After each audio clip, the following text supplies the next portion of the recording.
السلام علیکم حضرت، ہمارا ایک سوال ہے۔ نبی پاک صلی اللہ تعالی وسلم کو اللہ تبارک تعالیٰ نے شب معراج کو جو معراج کروائی وہ روحانی ہے یا جسمانی؟ آپ اس پہ ہماری رہنمائی فرمائیں۔ وعلیکم السلام ورحمۃ اللہ وبرکاتہ۔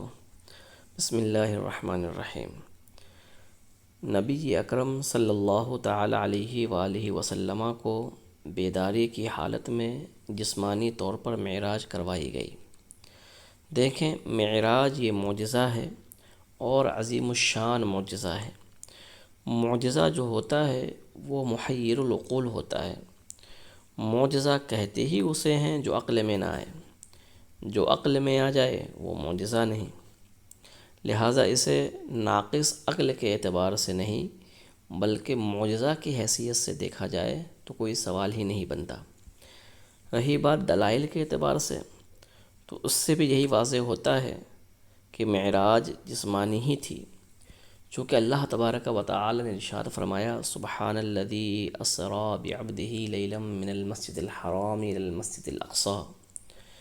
یہاں پر مفسرین کرام نے جو بات بیان فرمائی وہ یہ کہ کلمہ سبحان ذکر کیا گیا، جس کا معنی ہوتا ہے پاک ہے وہ ذات، یعنی ایسی ذات جو ہر عیب سے پاک ہے، جہاں عجز کا، کمی کا کوئی تصور نہیں ہے، چونکہ وہ زبردست طاقت و قوت والا ہے، ساری کائنات کا پالنہار ہے۔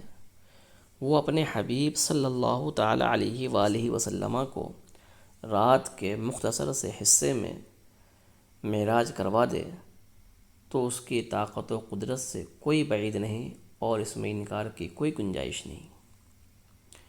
اسی طرح لفظ عبد پر غور کریں تو عبد کا جو معنی ہے وہ روح اور جسم کے مجموعہ کو کہا جاتا ہے۔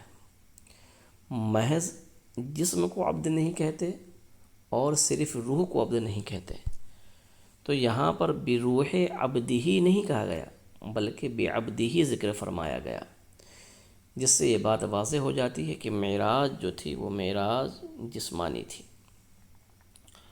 عقلی اعتبار سے دیکھیں تو جب اللہ کے رسول صلی اللہ تعالی علیہ وآلہ وسلم نے معراج کا واقعہ لوگوں سے بیان فرمایا تو جو مخالفین تھے وہ انکار کر گئے، جو نئے نئے اسلام میں داخل ہوئے تھے، اسلام میں رچے بسے نہیں تھے، وہ مرتد ہو گئے، اور جو آپ کے سب سے زیادہ قریب تھے حضرت ابوبکر صدیق رضی اللہ تعالی عنہ، جب انہوں نے اس واقعہ کی تصدیق کی تو انہیں صدیق اکبر کا لقب ملا۔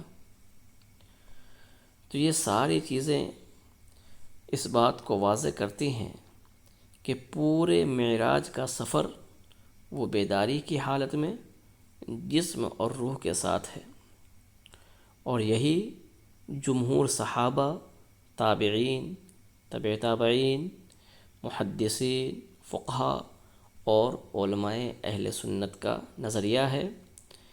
اسی کو اختیار کیا جائے، اگرچہ کوئی اسے دیوانگی کہے، لیکن حقیقت یہی ہے کہ یہی فرزانگی ہے۔ واللہ تعالی عالم۔